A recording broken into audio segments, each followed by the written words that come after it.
What's up? This is Derek. Jamie Madrock. Man, this your man's Obi Trice. This is Ad-Lib. Yo, what up? This is Spesh One. The Spesh K. Hot Rocks, motherfucking Skot MC. Breaking Records. Breaking Records Radio out here.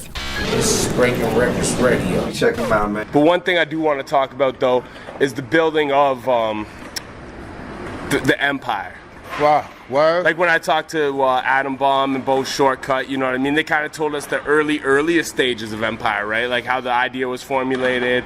Adam Bomb would come through, you know, Shortcut's crib, whatever, all that stuff. But I only got the early mathematics of it. What, like so my perspective is different. So okay, this cool. is what it is, right? So I'm from Scarborough. Like back in the earlier days, I asked Adam, Trey, Tech, anybody from Empire. People thought Empire was from Scarborough. You know, they thought that we were Scarborough-based dudes. Yeah, right? yeah. But we weren't. So there was a cannabis thing where cannabis was freestyling like much music back in the days. Yeah. And Tech went down to a show. So I know Tech, we both grew up in the same metro housing called Gordon Ridge, right? So oh shit, there's two sides. So one time we went to a fucking party at some place downtown. We were freestyling in the bathroom. We met a guy named Pill. Pill lived in Parkdale. This is how we met fucking Trey, but it was me and Tech. So me, Tech, and Trey knew each other. Tech met Bomb at a cannabis show. Then we went to Atlantis. You know, Atlantis, like this club by the Ontario place. That had been before my times. Yeah, but like way back in the day, like all age jams, we were kids, right? So this guy was like, yo, Tech was like, yo, Bomb, but he introduced me to me, and then me and Bomb were like, cool. Then back in the day, niggas would freestyle outside, like people be beatboxing and people would be like rapping, like trying to show who's better. So me and Bomb, like, we were going back and forth, everybody was loving it. And then we linked up the next day, which was like CNE.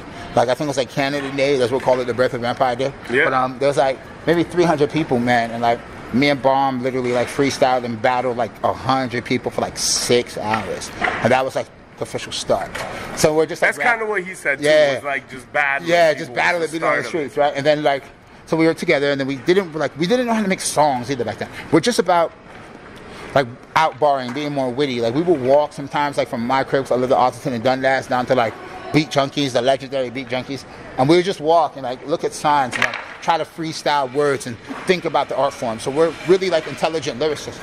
But then, you know, it comes to a time that we're together now and like, oh, we're freestyling on the street. And then I think Tech met somebody that knew a guy named Noah. Yeah. And then Noah had like his own basement apartment, who's 40 now, who's Drake's producer.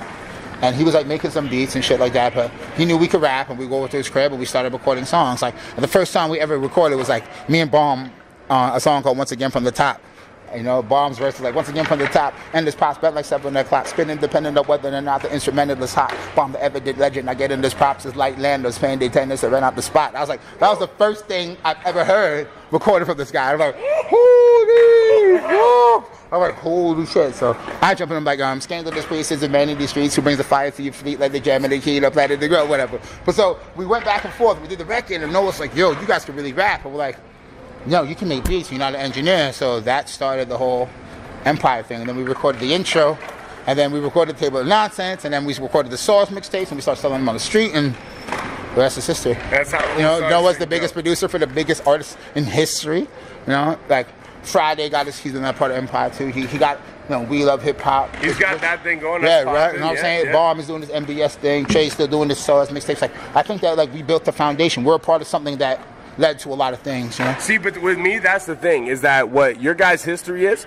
like before Drake was a popular thing, you know, I was living in Brantford, Ontario. It's like 2 hours away. I don't even know if you know where it is. That's the home place. Brantford, is Brantford like Brampton's cousin? That's like, no, it's like on the outside of... meet my cousin Brampton and his nigga Brantford. You know no, Brantford's like outside of Hamilton. Like, that's like an hour and a half away out here, you know what I mean? Like, that's not like even like GTA area. That's like this little pocket in the middle of fucking Ontario nowhere. You know what I mean? But even us out there, we got the reach of the stars. You know what I mean? We got the reach of the empire. Yeah. So to me, like, when I moved up here, like, even before Drake was big, like, that was, like, the thing. Like, that was the T-Dot, you know what I mean? You know what's so crazy? So there's this event that Flow 93.5 put on. It's called Who Got Next? Yeah. So there was Drake, me and Adam Bomb as the Loudmouths, and ISIS.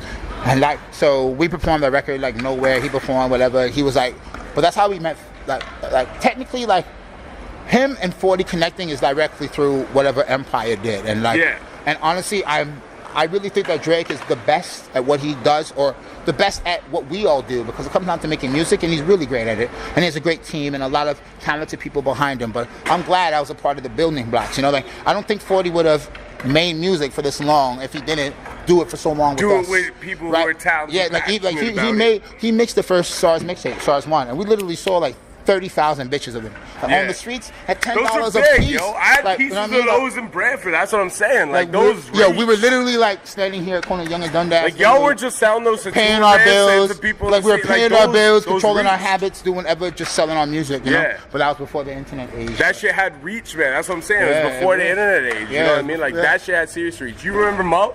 Yes. Mo, he my homie Asis is his roommate. He's He's got all you Niggas guys' still old got mixtapes. roommates? Niggas still got roommates?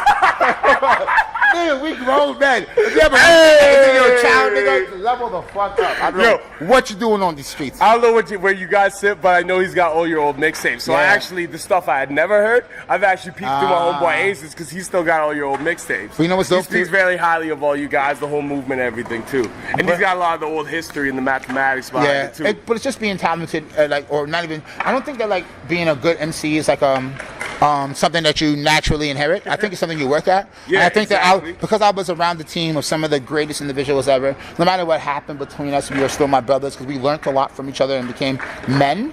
But I know that we understand the technical aspect of rapping. Yeah. And even now in Toronto scene, like I'm paying attention.